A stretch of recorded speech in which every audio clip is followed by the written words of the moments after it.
hello लोगोफोर बड' जब info YouTube चेनेलाव नोंथांमोनखौ बरायबावबाय Bodoland इउनिभार्सिटिनि जिथु एग्जाम जानो गोनां दङ टीडीसी फार्स्ट थार्ड आरो फिफ्थ सेमिस्टाराव नोंथांमोना भिडिअखौ नायलांदो जोबजासिम माबोरै अनलाइन एग्जाम होनांगौ बिनिफ्राय पीडीएफ फाइल एन्सार स्क्रिप्ट्स आरो कुइसन पेपार माबोरै डाउनलड खालामनांगौ स्टेप बाय स्टेप नायलां भिडिअखौ जोबजासिम आसा खालामो मोजां मोनोबा लाइक खालामगोन कमेन्ट खालामगोन गोदानै फैदोंबा चेनेलाव साबस्क्राइब खालामना लादो बेबायदि आपडेटखौ मोनबाय थानो दायो लोगोफोर एग्जामाथ' जाखासिगोन 19 जुलाइनिफ्राय जागोन जायफ्रा थार्ड सेमाव दङ जेरै बेट्सनि खोथा गैया जिखुनु जाया थार्ड सेमनि एरियार रेगुलार बेटारमेन्ट नोंथांमोननि एग्जामा 19 जुलाइनिफ्राय जासिगोन अनलाइन एग्जाम जागोन आरो गासिबो गाइडलाइन्सआ एसअपिनिफ्रायनो थागोन नोंथांमोना जेरै पेज लिरनाया लोगोफोर नोंथांमोना 10 पेजेस लानो हागोन बिनिफ्राय एमबिआ 5 एमबिनि खमाव जानांगौ आरो बिनि बाराबा साबमिट जानाय नङा होनना बुंदों नाथाय लोगोफोर नोंथांमोना बारा खालामबा खस्थ' मोनगोन नोंथांमोना फाइनाल साबमिट खालामनो हानाय नङा बिनिफ्राय लोगोफोर जायफोरा साबमिट खालामनो हाया अब्ला नोंथांमोना मा खालामनांगौनो जुदि प्रब्लेम जायोब्ला स्क्रिनशट खालामना लादो बिनिफ्राय लोगोफोर नोंथांमोना जेब्ला हार्ड कपि बिगोन अब्ला नोंथांमोना होनो हागोन दा बेखौ आं दोनथ'बाय दानिया थांसै अफिसियेल वेबसाइटआव बड'लेण्ड इउनिभार्सिटियाव दायो आं बड'लेण्ड इउनिभार्सिटियाव फैग्रोनोसै दा बेयाव फैनाय लोगो लोगो दा बेयाव जेबो आपडेट गैया जास्ट दङ थार्ड सेमनि इउजिनि थार्ड सेमनि दङ गोदानै गैया जिथु नोंथांमोना कमेन्ट खालामनानै दङ बे जाबाय फार्स्ट सेम आरो फिफ्थ सेमनि एग्जाम दायो जेबो नटिस गैया जेब्ला फैगोन थाबैनो होगोन थ' बेनिखायनो भिडिअखौल' नोंथांमोना नायबाय थादो दा जोङो थार्ड सेमनि एग्जाम नटिसखौ नायग्रोनोसै मारै मारै जागोन दा जोङो नै अफिसियेल जोङो नटिफिकेसन एबा जों रुटिनखौ नायग्रोनोसै आरो दा बेयाव मारै मारै जागोन नायना लाग्रोदो माखासे क्राइटेरिया दङ दा नै लोगोफोर एग्जामा जोंनिया फुङावनो जागोन गासैबो दा फार्स्टनि एग्जामा जागोन 8 AM निफ्राय 9:30 सिम जागोन ओमफ्राय नोंथांमोना कुइसन पेपारखौ बिनिखौ डाउनलड खालामनो हागोननो 7:50 AM आव नोंथांमोना जेब्ला वाट्सएप ग्रुप एबा नोंथांमोना जायखिजाया लिंक मोनगोन ना पर्टेलनि बेयाव थांना नोंथांमोना गाव गावनि रल नाम्बारखौ होनानै बेखौ डाउनलड खालामनो हादो कुइसन पेपारखौ 7:50 जानाय लोगो लोगो बेनिफ्राय एग्जामा लोगोफोर नोंथांमोनाथ' मिथिखाबाय 8 AM निफ्राय लानानै 9:30 AM सिम जागोन बेनिफ्राय दानिया एन्सार स्क्रिप्ट आपल'ड खालामनाय टाइमा नै लोगो लोगो एग्जाम जोबनाय लोगो लोगोनो जागोन बेनो जाबाय नै 9:30 निफ्राय लानानै 10 AM नोंथांमोना नुनो मोनदों 10 AM नोंथांमोना बेयाव नुनो मोनदों नोंथांमोना बेखिनि समाव नोंथांमोना होनांगोन आरो दा बे जाबाय टाइमिंआ नै लोगोफोर 9:30 निफ्राय लानानै 10:15 AM सिम जागोन नोंथांमोना बे समाव आपल'ड खालामबाय थानो हागोन दा बेनिफ्राय सेकेन्ड एग्जामा जाबाय बेबो फुङावनो जागोन दा सेकेन्ड एग्जामा जाबाय 10:30 निफ्राय लानानै 12 noon सिम जागोन आरो बेनि कुइसन पेपारखौ डाउनलड खालामनाय टाइमा जाबाय 10:20 AM दा बेनिफ्राय आरो एग्जाम जोबनाय लोगो लोगो नोंथांमोना साबमिट खालामदो आरो साबमिट खालामनायनि लास्ट टाइमा जाबाय 12:45 PM सिम नोंथांमोना साबमिट खालामनांगोन दा बेनिफ्राय जाय एग्जामा 40 मार्क्सनि एग्जाम जागोन 2 आवार्सल' जागोन आरो जाय एग्जामा 50 मार्क्सनि बारा जागोन गासिबो 3 आवार्स एग्जाम जागोन आरो एसअपिनि गाइडलाइन्सआ गासैबो एखेयानो नोंथांमोना पीडीएफ फाइलखौ नोंथांमोना 5 MBनि बारा खालामनो मोननाय नङा खालामोबा खस्थ' मोनगोन एबा साबमिट जायाबो जानो हागौ बेनिखायनो नोंथांमोना ब्लेक एन्ड व्हाइट खालामनांगौनो नोंथांमोना कालारिं खालामनाङा बेनिफ्राय ब्लेक एन्ड व्हाइट खालामनानै पीडीएफ फाइल खालामनांगौ दा पीडीएफ फाइलखौ माबोरै खालामगोन नोंथांमोना आं लास्टआव होगोन स' लोगोफोर भिडिअखौ नोंथांमोना नायबाय थाग्रोदो दा बेनिफ्राय फार्स्ट आरो फिफ्थ सेमनि दायो जेबो आपडेट गैथ'वा बड'लेण्ड इउनिभार्सिटिनिफ्राय जेब्ला फैगोन आं नोंथांमोननो थाबैनो होखागोन बेनिफ्राय थांसै दानिया एग्जामा माब्लानिफ्राय जागोन दा बेयाव एसे कनफिउस जागासिनो दङ बेयाव बुंदों थार्ड सेमनि एग्जाम BA BC BCom दा बेयाव दङ नै रेगुलार एरियार बेटारमेन्ट नोंथांमोना मोनथाम मोनदों नाथाय बेयाव बेट्सनि मेनसन गैया जायखिजाया थार्ड सेमाव जाय फरायगासिनो दङ जायखिजाया अनलाइन एग्जामखौ होनो मोनसिगोन बेयाव बेट्स वाइस गैया जायखिजाया थार्ड सेमाव जाय दङ एग्जामखौ होनांगोन अनलाइन दा बे जाबायना क्लियार बेनिफ्राय दानिया एग्जामा जागोन 19 जुलाइनिफ्राय बेनिफ्राय नोंथांमोना गाव गावनि एडमिटआव एबा नोंथांमोना बे प्रग्रामाव मोनदों बेयाव साबजेक्ट नाम थागोन साबजेक्ट कड थागोन पेपार कड थागोन बेनिफ्राय नोंथांमोना बेखौ एन्सार स्क्रिप्टआव नोंथांमोना लिरनांगोन जेरै नोंथांमोना नै बेयाव नुदोंना साबजेक्ट क'डआ नै DSC दा बटानि बेबायदि दङ ना नोंथांमोना बेबायदि दङ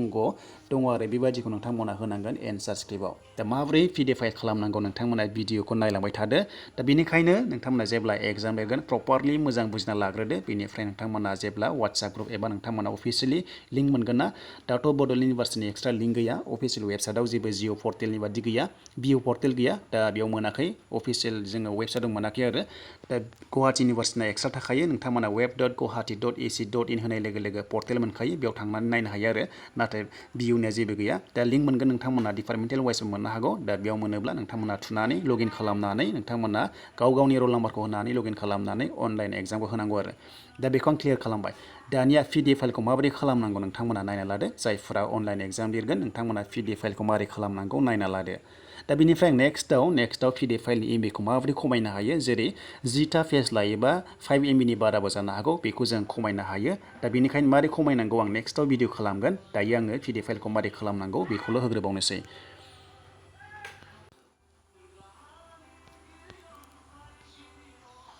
दा लोगोफोर नोंथांमोना केम स्केनारखौ नोंथांमोना लानो हागोन बा नोंथांमोना कागाज स्केनारबो लानो हागोन जायखिजाया स्केनार एप्सखौ नोंथांमोना डाउनलड खालामना लादो बेनिफ्राय नै लोगोफोर आं बेयाव मोनसे डाउनलड खालामबाय कागाज स्केनार दा बेनिफ्राय मारै खालामनांगौ दा बेयाव थायो आरो दा बेनिफ्राय एसे गाहायाव नोंथांमोना नायदो नैबे सबसे गाहायाव थायो ग्रीन कालार बेयाव नोंथांमोना क्लिक खालामनांगोन आरो स्केन PDF दङना प्लास आइकनाव थुना होनांगोन अब्लानो केमेराया गेवना फैयो बेनिफ्राय जोङो जिथु PDF फाइल खालामबाय बे जोंना थायो माइ फल्डाराव थायो नैबे माइ फल्डार्सआव थायो बेनिफ्राय नोंथांमोना रिनेमबो खालामनो हागोन गोसोबादि खालामना लानो हागोन जाहाथे नोंथांमोना खालामोबा मोजां जागोन आरो डाइरेक्ट साबमिट खालामनो हागोन आरो डाइरेक्ट सिनायना लाना फैनो हागोन फाइलनिफ्राय दा बेनिफ्राय जोङो दानिया जोङो नैबे स्केन PDF आव थुना होनोसै दा स्केन PDF आव थुनाय लोगो लोगो बेबायदि नोंथांमोना प्रपारलि मोजाङै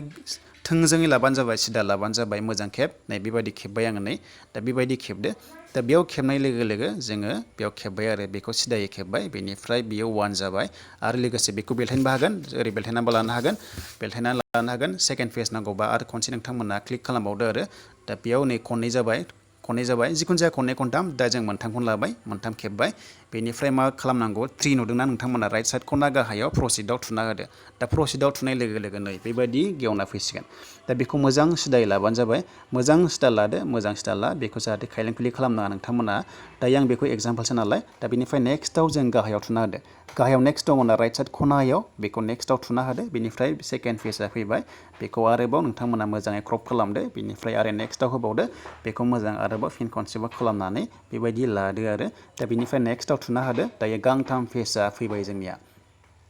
दा बेखौ मा खालामनांगौनो ब्लेक एन्ड व्हाइट खालामनांगौ थ' नोंथांमोना मेजिक 1 2 3 नुदों गाहायाव अरिजिनेलबो नुदों बेयाव होनाङा जास्ट नोंथांमोना BNW आव नैबे ब्लेक एन्ड व्हाइट होनना बुङो बेयाव नोंथांमोना क्लिक खालामनानै डानआव थुना होदो दायो आं डानआव थुना होबाय दा डानआव थुनाय लोगो लोगो दा जोंहा PDF फाइला जागोन आरो दा बेनिफ्राय मारै फिलआप खालामनांगौ नोंथांमोना नुनो मोनगोन दसे समनि उनाव स' बेनिखायनो भिडिअखौल' नायलांबाय थादो बेनिफ्राय नै बेयाव पेजआ 3 पेजेस जाबायना बेनिफ्राय MB खौ नायदो नै MBआ बेसेबां जादों 0.96 MBल' जादों नोंथांमोना जेसांखिनि लायो बे MBआ बारायबाय थागोन आरो दा बे MB खौ माबोरै खमायनांगौ आं नोंथांमोननो बेखौ नेक्स्टआव भिडिअ खालामगोन बेनिफ्राय दानिया जोङो रिनेम खालामना लानांगौ जोङो रिनेम खालामबा जों गोजौनि 3 डट्स मोनथामाव थुनानै जों रिनेम खालामनो हायो जेरै बेयाव जोङो खालामसै हमना ला BU एन्सार स्क्रिप्ट आरो जों एन्सार स्क्रिप्ट बिदि लिरबाय जाहाथे नोङो गोसोआव थायो एबा सिनायो बेनिफ्राय सेभआव थुना होदो दा बेनिफ्राय सेभआव थुनाय लोगो लोगो दानिया जोंहा नै बेयाव नायनो हासिगोन भिउआव 1 2 3 बिदि जोङो बोनो हाबाय आरो दानिया मा खालामनांगौनो मारै लिरनांगौ दा फार्स्टआव नैबाव साबजेक्ट नेम थागोन बेनिफ्राय साबजेक्ट कड थागोन बेखौ नोंथांमोना एग्जाम रुटिनाव नायना लिरदो आरो एडमिट कार्डआव नायना लिरदो नोंहा मा साबजेक्ट दङ बेनिफ्राय नैबाव नोंनि रेजिस्ट्रेसन नाम्बारखौ बेयाव लिरना होदो पेज नाम्बारखौ नैबे खनायाव नोंथांमोना पेज नाम्बार 1 2 3 होलांबाय थादो बेनिफ्राय दानिया गाहायाव सबसे गाहायाव दङ नै बिथिं गाहायाव थायो बेयाव नोंथांमोना रल नाम्बारखौ लिरदो बेनिफ्राय नै बिथिं पेपार क'डखौ नोंथांमोना लिरनानै दानिया एन्सारखौ नोंथांमोना गोसोबादि नैबाव लिरनानै नोंथांमोना जेरै आं खालामदों स्केन खालामनानै ब्लेक एन्ड व्हाइट खालामनानै आपल'ड खालामनांगौ दा बेखौ क्लियार जाबायना दा बेनिफ्राय जोङो बेक थांफिनसै बेक थांनानै जोङो दानिया PDF फाइल खालामनांगौ नालाय दा PDF फाइल खालामनांगौ दानिया जोङो आरोबाव 3 डट्स नैबेयाव थुफिननो हागोन बेनिफ्राय दानिया सेभ एस PDF नोंथांमोना नैबाव थुनांगोन नैबे इमेजाव माब्लाबाबो नोंथांमोना थुनाङा जोंना इउनिभारसिटिया PDF फाइलसो आपल'ड खालामना होदों नालाय थ' बेनिखायनो जोङो नैबे सेभ एस PDF आव जोङो थुना होनांगोन अब्लासो बियो फाइनाल साबमिट जागोन नोंथांमोना माने एक्सेप्ट खालामजागोन नोंथांमोननि एन्सार स्क्रिप्टआ दा बेनिखायनो जों सेभ एस PDF आव बेयाव थुना होबाय आरो लोगो लोगो बियो PDF फाइल जाबाय आरो दा बेनिफ्राय माइ फल्डार्सआव नोंथांमोना थुनाय लोगो लोगोनो बेयाव नायनो हायो माइ फल्डार्सआव फैनाय लोगो लोगो जों नैबाव नुबाय आरो नै एन्सार स्क्रिप्ट बेबायदि फैयो आरो बेबायदि फैयो एन्सार स्क्रिप्ट जिअ बेबायदि फैयो नों मा लिरदों BU नै बिदि दङ गोसोबादि बेयाव फैसिगोन बेनिफ्राय नोंथांमोना डाइरेक्ट सेलेक्ट खालामनानै बेखौ नोंथांमोना हरनो हागोन आरो जेराव दोनो बेयावनो फाइलाव दोननो हागोन बेनिफ्राय जेब्ला पर्टेलाव लगइन खालामगोन अब्ला डाइरेक्ट नोंथांमोना लाना फैनो हागोन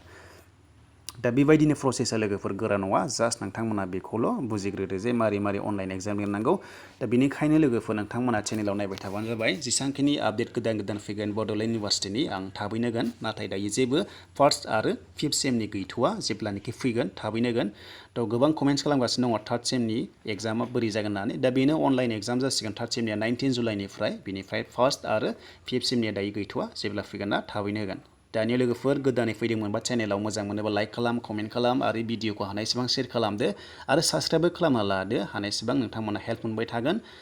थ' लोगोफोर भिडिअखौ बेयावनो दोनथ'बाय